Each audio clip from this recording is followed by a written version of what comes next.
വിവേകാനന്ദൻ വൈറലാണ്. ഈ ആഴ്ച റിലീസായ ഒരേ ഒരു മെയിൻ മലയാള സിനിമ എന്ന് വേണമെങ്കിൽ പറയാം. അടുത്ത ആഴ്ച വാലിബൻ ഇറങ്ങുന്നതിൻ്റെ എഫക്റ്റിലായിരിക്കാം ഈ ആഴ്ച വേറെ മറ്റ് വലിയ സിനിമകളൊന്നും ഇല്ലായിരുന്നു. ഇതൊരു കോമഡി ഡ്രാമ ജോണിൽ വരുന്ന സിനിമയാണ്. കൃത്യം 2 മണിക്കൂറാണ് സിനിമയുടെ ഡ്യൂറേഷൻ. ഷൈൻ ടോം ചാക്കോയുടെ ടൈറ്റിൽ ക്യാരക്ടറായ വിവേകാനന്ദനായിട്ട് വന്നിട്ടുള്ളത്.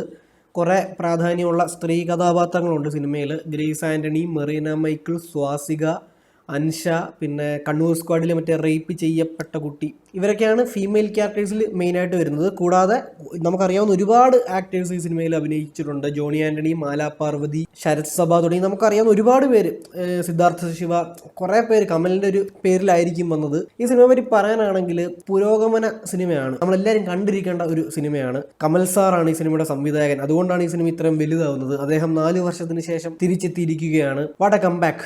ഇതിലും മികച്ചൊരു കംബാക്ക് അദ്ദേഹത്തിന് ഇല്ല. അദ്ദേഹം വെയിറ്റ് ചെയ്തിരിക്കുമായിരുന്നു ഒരു കിഡിലൻ സിനിമ ചെയ്യണം എന്നുള്ളൊരു ആഗ്രഹത്തിൽ. കിഡിലൻ ആണ്, ഒന്നും പറയാനില്ല. നിങ്ങൾ പ്രോഗ്രസീവ് മെൻറ്റാലിറ്റിയുടെ ആളാണ്, അല്ലെങ്കിൽ നിങ്ങൾക്ക് പ്രോഗ്രസീവായിട്ടുള്ള എന്തെങ്കിലും കാണണമെന്നാണെങ്കിൽ ഈ സിനിമ നിങ്ങൾക്ക് വേണ്ടിയുള്ളതാണ്, നിങ്ങൾക്ക് വേണ്ടി സൃഷ്ടിക്കപ്പെട്ടിട്ടുള്ളതാണ്.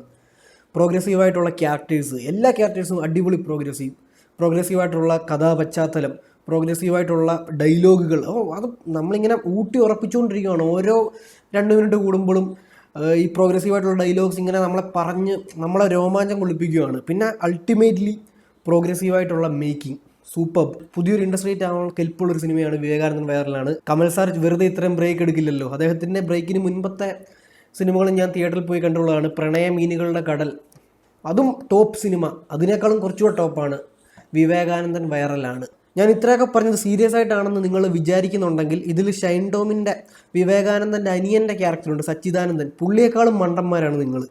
അതൊക്കെ സത്യമാണ് നിങ്ങൾ വിചാരിച്ചിട്ടുണ്ടെങ്കിൽ. കാരണം അത്രയ്ക്കും ഡീറ്റെയിലിംഗ് ഉള്ള ക്യാരക്ടറൈസേഷനാണ് സച്ചിദാനന്ദൻ്റെ. പുള്ളി സെക്കൻഡ് ഹാഫിൽ ഓരോ മിനിറ്റ് കാണിക്കുമ്പോൾ നമുക്ക് ഭയങ്കര അദ്ദേഹത്തിൻ്റെ പെർഫോമൻസും ആ ക്യാരക്ടറിൻ്റെ എഴുത്തുമൊക്കെ, എല്ലാ ക്യാരക്ടേഴ്സിൻ്റെ എഴുത്തും സൂപ്പറാണ്. പിന്നെ വേറൊരു ക്യാരക്ടറിനെ പുതിയതായിട്ട് കൊണ്ടുവരുന്നുണ്ട്. ആ ക്യാരക്ടറിൻ്റെ ഒരു ജോലിയും അതേ തുടർന്ന് ഡയലോഗൊക്കെ പ്രോഗ്രസീവ് കാ ബാപ്പാണ് ഈ സിനിമ. അടിപൊളി പടം. എനിക്ക് പറയാനാണെങ്കിൽ നിങ്ങൾക്ക് ഈ സിനിമ വളരെ പെട്ടെന്ന് തിയേറ്ററിൽ പോയി കണ്ടുകൊള്ളൂ. അല്ലെങ്കിൽ അടുത്ത ഷോ തൊട്ട് ടിക്കറ്റ് കിട്ടത്തില്ല. അത് ഇപ്പം 10 പേരില്ലാത്തതുകൊണ്ടല്ല, ഹൗസ്ഫുൾ ബോർഡുകളുടെ പെരുമഴയായിരിക്കും തിയേറ്ററിൽ, നോക്കിക്കോളൂ. അപ്പോൾ ഈ സിനിമയ്ക്ക് റേറ്റിംഗ് ഞാൻ പറയേണ്ട കാര്യമില്ലല്ലോ. ഒരു തരി പോലും കുറയ്ക്കാനുള്ളതില്ല ഈ സിനിമയിൽ.